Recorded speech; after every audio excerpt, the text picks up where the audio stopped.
Alright, so in this problem, we have a block with a mass of 13 kilograms sliding down a surface that is inclined at 15 degrees with respect to the horizontal. And so the first thing this problem asks us to do is find the normal force exerted on this block, right? So here I have my picture already drawn. I have my inclined surface at an angle of 15 degrees with respect to the horizontal, and here I have my block, right? So before I get into anything, I should make a note of something, and you should probably note this too, is that the weight of any object, or the weight including of this block, is always, no matter what, it's always going straight down, right? And here I'm just gonna, yeah.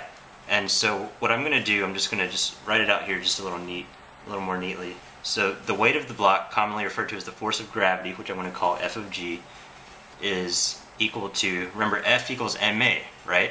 So F of G equals m times a, acceleration due to gravity, which people commonly refer to as g, right? So I'm just going to go ahead and solve for this number. Force due to gravity is equal to 13 kilograms, which is the mass of the box, times 9.81 meters per second squared, right? And if you multiply that out, what you find is that the weight of this box, or the force due to gravity, is 127.53 newtons, and it is going downwards, right? And yeah, and so just going back to our problem, the first thing that it asks us to do is we want to find the normal force on the block, right? And so as I mentioned earlier, you may or may not have caught this, but normal force is not always going upwards, but rather it is always going in the direction perpendicular to the surface. In this case, here is our surface right here. So going perpendicular, that means our normal force is going like that, right? It's going that way, and I'm going to call that F of n, that's normal force. And so you look at that and you're like, oh my goodness, how am I going to find that? That is so weird looking. Well, it is weird looking, but I'll show you how to do it. Alright, so you'll notice, you might have noticed in all the other problems that I've done, I always put like these reference directions, like x is always positive, x is always going to the right, and positive y is going up, right? This problem is a little different because we're playing with an inclined surface. What I'm going to do is I'm going to take this x and y axes and I'm going to tilt it counterclockwise a little bit so that my x-axis is always, it's running on the same level, it's running level with this inclined surface, right? So what I'm going to do, I'm going to scratch this out so that doesn't mess us up, and I'm going to draw my x going in that direction, and then y goes perpendicular to it, just like that. Alright, and so with that in mind, I'm going to go ahead and write this down. This F of G, it's 127.53. I'm going to go ahead and put this here, 127.53 newtons, right? So that's that. But anyways, yeah, so we have our x and y, we set it up like this, right? And then you ask yourself, look at this force of gravity, this 127 force vector. Is it going in x or y? It's going in neither. It's going diagonally. In other words, it's a resultant vector, right? And so when I realize that this is a resultant vector, I'm going to do what I know how to do best with resultant vectors, and that is break it into its horizontal and vertical, or its x and y components, right? So I'm going to start at the tail of this resultant vector, and I'm just going to go from there. I'm just going to draw, start with going in the y direction. I'm going to draw, I guess you'd call this vertical. Here's my vertical component, connecting head to tail again. Here's my horizontal, or x component. You can see I have a right triangle right there. Alright? And so this is just one of those really weird things of geometry. You just have to trust me on this. You can prove it, or you can just trust me and run with it, which I suggest you do.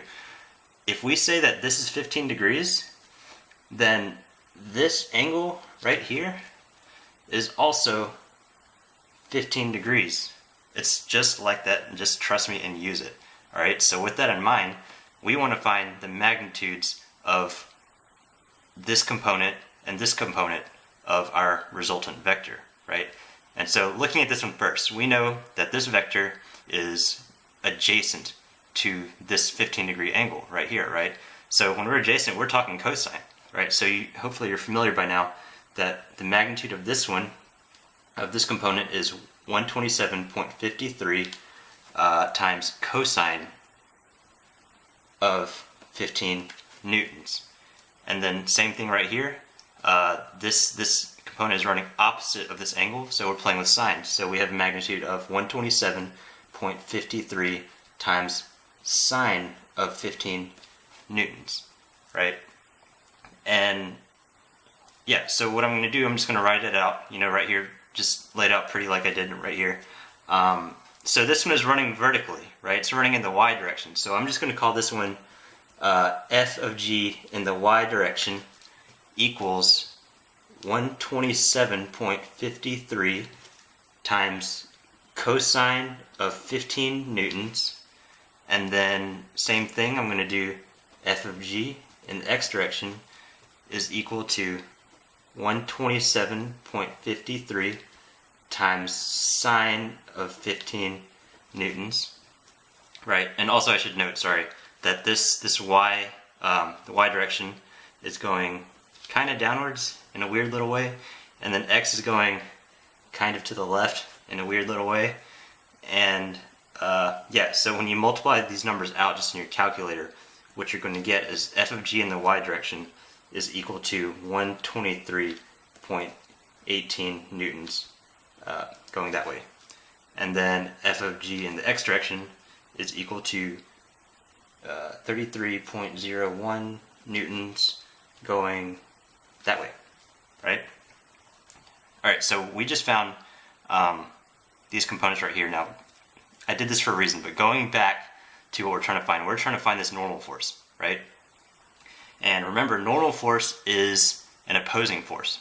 And so what force is this opposing? Well, normal force always opposes the force that's going in the opposite direction. In other words, it's opposing this force right here. It's opposing f of g in the y direction, right? Meaning that whatever value f of g in the y direction has, f of n has the exact same value. So because this f of g in the y direction has a value of 123.18 newtons, we can say that f of n also has a value of 123.18 newtons, except it's going in the opposite direction, right? And so that is how you find the normal force of any object on any inclined surface. And so the next thing this problem asks us to do, it wants us to find the acceleration of the block, as it slides down the surface, as you can imagine that it would do, right? And so if you think about it, we're playing with forces and we want acceleration. So hopefully what comes to your mind is F equals ma, right? And so we want a. M has been provided to us, which is 13 kilograms. But then the question is, oh my goodness, what F do you use? Now, looking at what we've drawn so far, and you think back to what I mentioned in my vector section, vectors express two things. They express magnitude and direction, and that's it. Meaning that as long as I don't change the length of a vector, or I don't change the direction of a vector, I can place it anywhere on this page. I can slide it around and it's the same vector, right? So with that in mind, I look at this vector, this f of g, going in the x direction. It looks really good. So I'm just going to redraw my picture so you can see it a little better. We have our block, and we have our normal force, which is all fine and dandy. But if we take this vector and we slide it upwards, what you will find is that we have a force just like that. And you'll notice that is the direction we're going, that is the force that we want, right? So what we can say is this f of g of x, which is, let's write it out, let's say f of g of x equals ma, right? And we already proved right here f of g of x equals 33.01 newtons. So we'll say 33.01 newtons equals 13 kilograms times acceleration. And from there, it's just a matter of dividing out. What you'll find is your acceleration is equal to 2.54 meters per second squared. And that is how you do it.